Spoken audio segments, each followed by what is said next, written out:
mzima muluongo nyinge ni puothe del. Akaliita shamba la Edeni. E puothe del Nyasaye noketo lembe mang'eny ma nyinggi oluongi. Katika bustani la Edeni Mungu aliweka viumbe vingi ambavyo majina yao hayajatajwa. Eka nitie ariyo ma Nyasaye oluongo nyinggi. Hivyo kuna viwili ambavyo Mungu amevitaja kwa jina. Achiel iluongo ni olemo makelo ng'eyo ber kod rach. Moja yaitwa mti wa matunda ya kujua mema na mabaya. Eka machielo iluongo ni olemo mar yath ngima. Kisha nyingine inaitwa matunda ya maisha ya milele. Nyasaye sama nosechweyo dhano, Mungu baada ya kuumba binadamu mokete puothe del na kumweka katika bustani la Edeni, to nokete thuolo. alimweka huru. Okone ni unyalo chamo olemo moro amora, Akamwambia mweza kula tunda lolote mak mana achiel kende ma kik ucham, ila moja tu ndio msile, ma nyinge iluongo ni makelo ng'eyo ber kod rach. ambaye inaitwa ya kujua kutofautisha wema na ubaya. To konegi rach mar chame,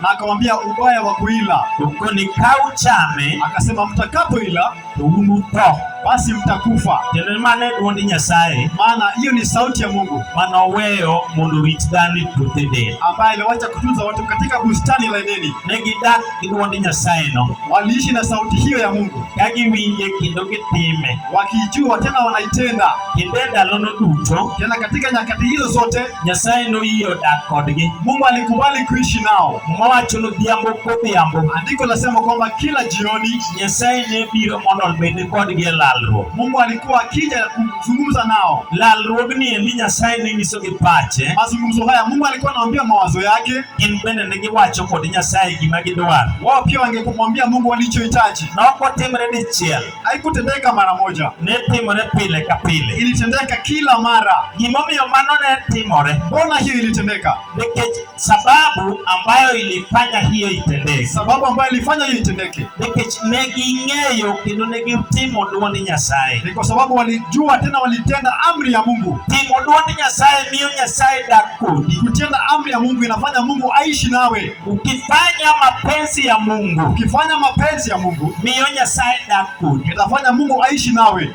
Kiweyo dwach Nyasaye Ukiwacha mapenzi ya Mungu kata kiweyo dwond Nyasaye, ama ukiwacha amri ya Mungu, Nyasaye ok nyal wuotho kodi. basi Mungu hawezi tembea nawe. Ng'ata ma ok tim dwond Nyasaye Yeyote ambaye atendi amri ya Mungu iluongo ni ng'at mong'anjo ne Nyasaye. anaitwa aliyeasi kwa Mungu. Kama some itwa godhiambo Hapo ambapo nimesoma kwa usikivu wetu jioni hii, wacho niya, nasema kuwa Nyasaye nokelo ler e piny. Mungu alileta nuru ulimwenguni. Lerno miyo ji neno ler, Nuru hiyo inafanya binadamu wanaona nuru, to chandruok mantie na tatizo lilopo wacho niya, nasema ji ohero mudho malo ler watu wanapenda giza kuliko nuru. kar mondo ji otim ler, Badala ya watu kutenda matendo ya nuru, kata mondo ji owuoth e ler, ama badala ya watu kutembea katika nuru, to dhano ong'ado mondo owuothie mudho. binadamu wameamua kutembea gizani. Ler mar adier rieny ne ji duto, Nuru ya kweli inang'aa kwa kila mtu. kata kawuono lerno rieny. Hata leo hiyo nuru inang'aa. Yesu Kristo ma wuod Nyasaye hie,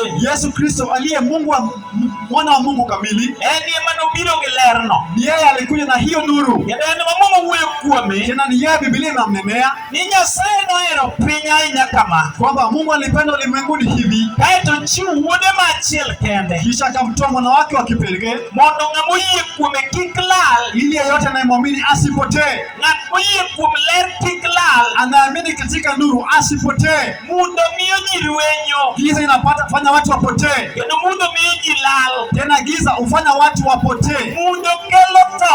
Giza huleta kifo. Ng'at moyiero mudho, Anayechagua giza, ngimane ok bed kare. maisha yake hayawi sawa, To ler ni e dwond Nyasaye. lakini nuru iko katika amri ya Mungu. Ng'at mowinjo dwond Nyasaye, Anasikiliza amri ya Mungu, ng'atno wuotho e ler. huyo hutembea katika nuru. Aparonu apare godhiamboni Na wakumbusha tu jioni hii ni mondo wayier ngima. kwamba tuchague nuru. Mawachonwa niya, Biblia inatuambia, aketo gik moko ariyo e nyim nimeweka vitu viwili mbele zako mondo uyier. ili mchague. En ni laana pamoja na baraka, ni uzima na kifo. Kwa hivyo mtu anachagua anachopenda. Anayechagua nuru achagua uhai, na anayekataa uhai maisha amechukua giza, amechukua kifo, ndiye anatembea nayo. Wakati Adamu na Hawa walimwacha Mungu, wakakataa kukula matunda ya mti wa uzima, wakakula kila ambacho Mungu aliwakataza kwamba wasile, nao wakaichagua. Ni hiyo ilileta kifo mpaka leo. Kisha ikaandikwa katika Biblia kuwa mshahara wa dhambi ni kifo, na zawadi ya uzima inapatikana na wanaotenda matendo ya haki. Anayechagua nuru amechagua uzima. Nataka niombe nasi jioni ya leo kabla tumalize. Anayeamini niombe naye jioni hii. Waweza inuka pale uliko, kisha tuombe tunapomaliza. Inuka tu hapo ulipo, alafu ninaomba tukimaliza waweza inua mikono yako juu. Iwapo unasonga karibu, basi songea. Mama, Mungu akubariki. Songea tu. Tupigie Yesu makofi wakati kina mama zangu wanasongea. Songea tu karibu, nataka kuomba tukimaliza. Mungu awabariki sana. Tumaleta neno la Mungu lililo na uzima. Tuinue mikono yetu juu sisi sote. Mama sanga tu karibu na yule mwenye nguo kijani. Mungu awabariki Ramula. Mungu awapenda Ramula. Mungu awainue. Sogea tu karibu tuombe. Sogea, tunachukua dakika chache alafu tutamaliza. Tuinue mikono yetu juu. Mungu tunakushukuru. Wewe mmoja pekee. Hakuna mwingine kama wewe. Mungu wa Ibrahimu na Isaka na Yakobo. Mungu wa Shadraka, Mungu wa Mesha, Mungu wa Abednego. Asante usiku wa leo ambalo lako limekuja hapa, na likuweza jina lako kwa kila mtu ambaye amepiga hatua akikuhitaji. Mungu anayeona ambaye mkono wake si mfupi. Asante kwa sababu ya hao watu, kila mtu jambo linalomsumbua. Ewe unajua na kuomba jioni hii ili unyoshe mkono wako ili uguse maisha yao. Mtu akiwa mgonjwa, Mungu mponye.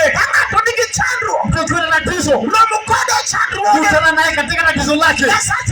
Mungu wa mbingu, kuna kila ambacho nakipitia kigumu, vitu ambavyo wanapitia inafanya unalia kila siku, hata hawezi lala.